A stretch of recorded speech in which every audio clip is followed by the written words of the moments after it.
Hello everyone, I just thought I'd do a quick video before I start getting into the techniques, just to cover a few things about healing in general, some common questions.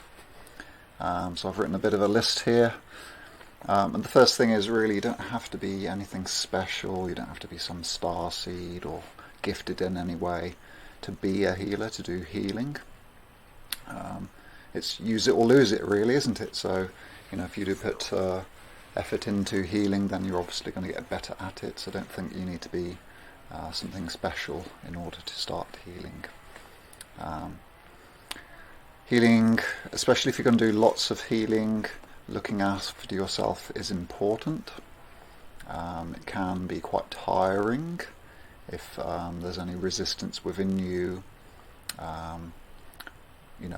Especially if you start fighting things or feeling like you need to put lots of force or effort into it, things can be quite tiring. So looking after yourself is very useful for helping you feel good and energized before working on someone.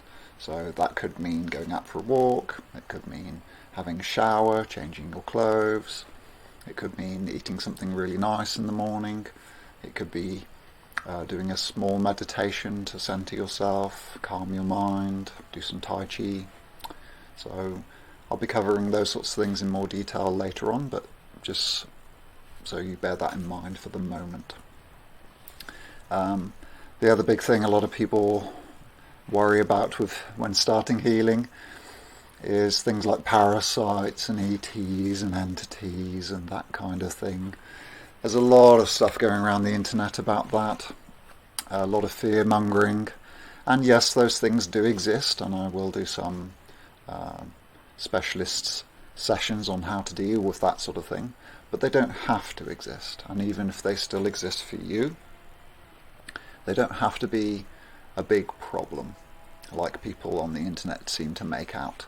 We are creators of this reality, and the more you do healing, you start to realize how much you do affect reality when you do healing. So they are only as big a deal as you make them. If you intend to be loving and intend for healing to happen, then that will happen regardless of that sort of thing being in or around you.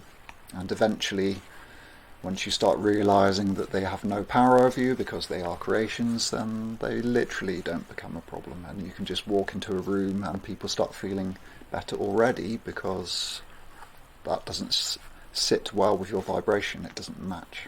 So try not to worry too much about that. Intention is everything. So if you are intending to help someone heal, even if you have any fears, any worries about your ability, as long as you have some intention there, as long as you have some curiosity as well, then some healing effect will happen. And of course, with time, as you practice more, get more used to it, you will find that healing will work even better. So you're reinforcing yourself that it does work and that you can still heal things and people without their even if the worries are still there. So try not to worry too much about that. Just set an intention, or at least have a curiosity about healing working or not. On the flip side, that's why a skeptic will never likely, or not as well maybe, experience healing. They already have the intention, they were already skeptical of whether healing works or not, and that's why it won't work for them, and that's why they will keep having more experiences reinforcing that it doesn't work. So we're going to flip that around, be curious, set an intention that it does work, even if you believe it's just a, what's the word? Sorry, I had to think of the word there.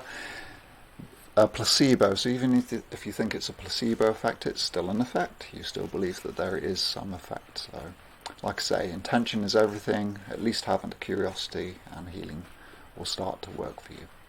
Anyway, I'll see you in the next video where we'll actually start to do some techniques. See you there.